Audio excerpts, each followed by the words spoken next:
you, Bill? I Like the shirt. It's the old school side.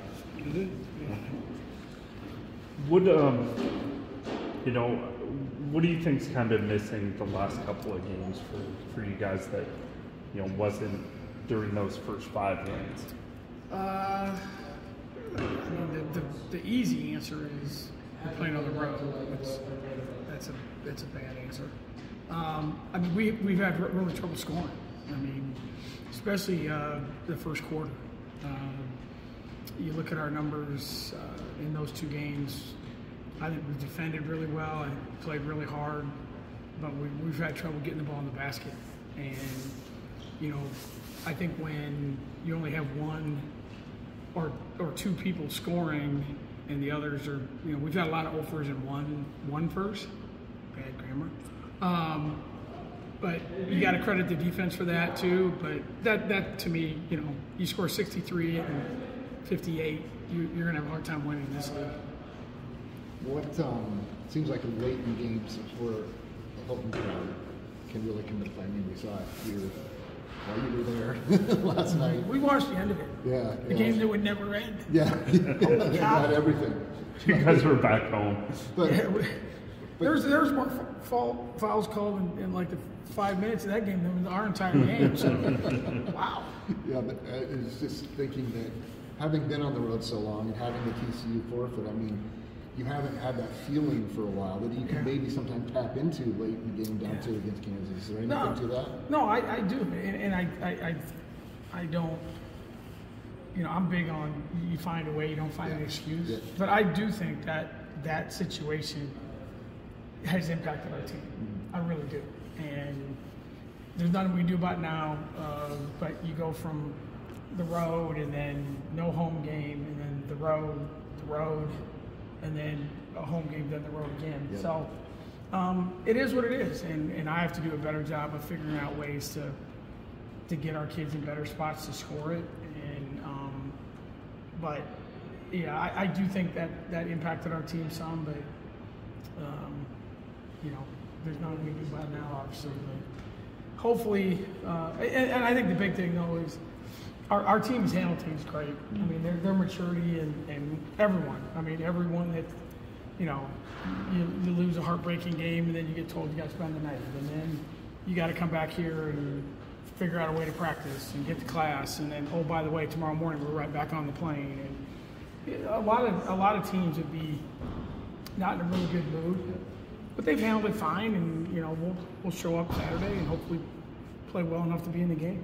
What is it about just home versus road that you can tap into to help this team a little bit more at home? Is it just the idea of the fans kind of help you bring back in? Yeah, the fans. But I think the thing that we've always talked about is what travels.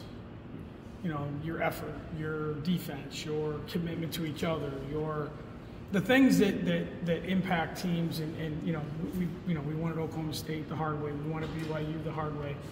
We were in the game at Tech. We were in the game last night. So it's, but those are the things. You know, you have to overcome a whistle or lack thereof, or a play made by the other team. And you know, I think, but again, it comes down to, for us, you know, how hard are you playing? Are you defending?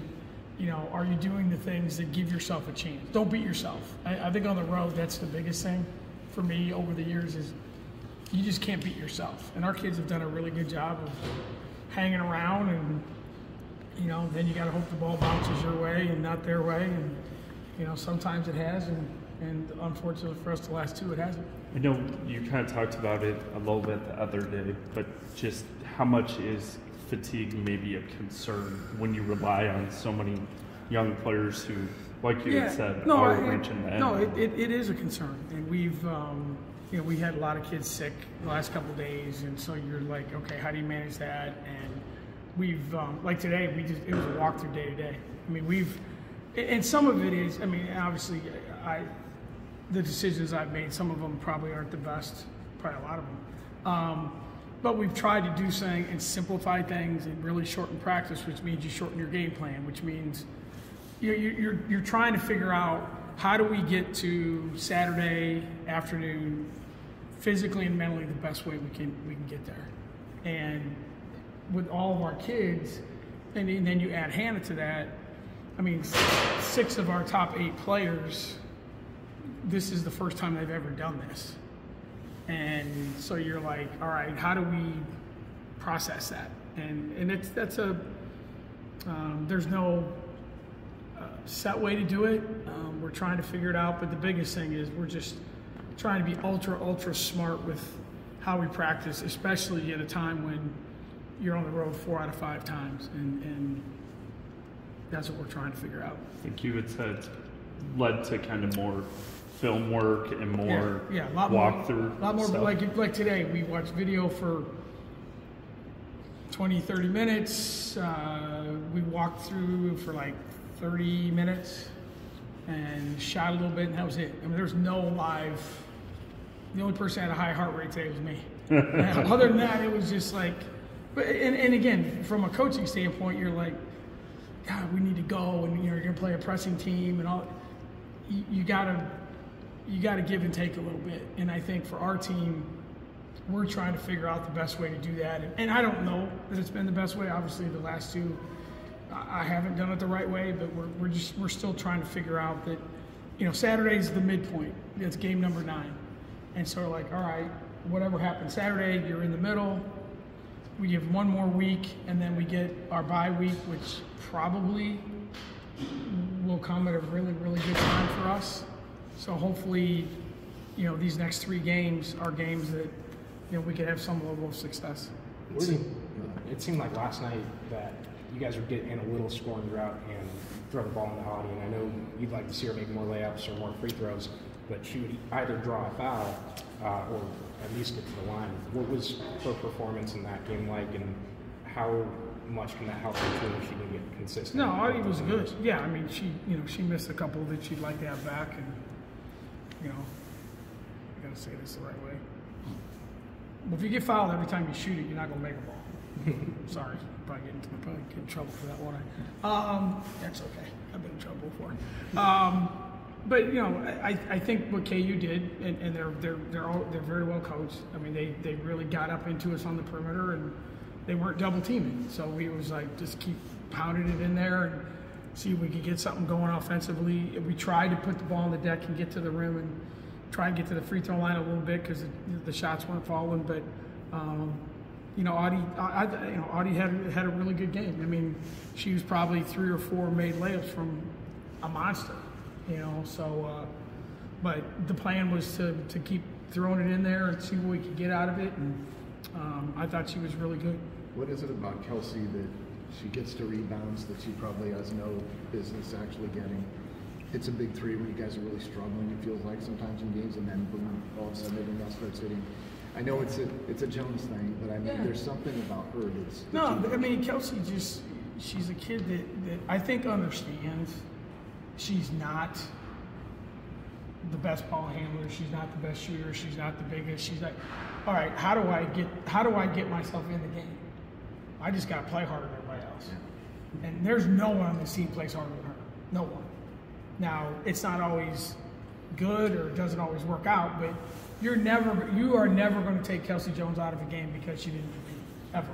Now, it's going to be she made a defensive mistake or just a normal subbing or whatever.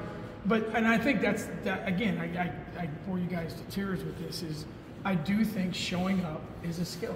And she shows up every day. She loves to play. She's enthusiastic about playing. She's got even though her skill sets are completely different, she's got a little Emily Ryan in her as far as this is what I have to do to make our team better, and I'll do it. And I'm not going to complain about anything. I'm just going to do what I can do, and just I'm going to force them to play me because I just play so hard. And I think that's a skill set that a lot of players don't have, and she has it, and she knows she has to have it to play. Kelsey was saying that the energy was kind of lacking the past couple of games on the road. What needs to happen on Saturday to start off strong to make sure that the energy is there? I don't know. If that's her, I don't know that I agree with that, but that's her opinion. Yeah, I don't know. I'm really not I'm not trying to avoid your question. I don't know the answer to it. I guess if the energy is lacking, then the players better figure it out because they're playing. I don't think that's my job.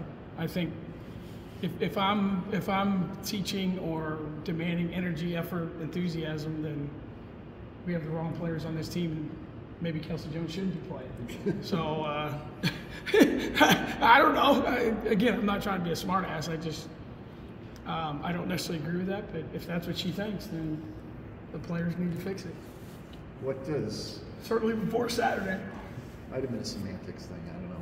But what's unique about West Virginia? Obviously, the way they defend, their athleticism. You know, and winning their place. Very tempting. No, I think the uniqueness of it is their defensive style, and for us, it's a hard thing to replicate. It's a hard thing to replicate in one day, and they've had the week off. But they're really good off the bounce. You know, Quinterly's really good. You know, they have a lot of kids that they'll put some pressure on you offensively, and I think it just wears you down.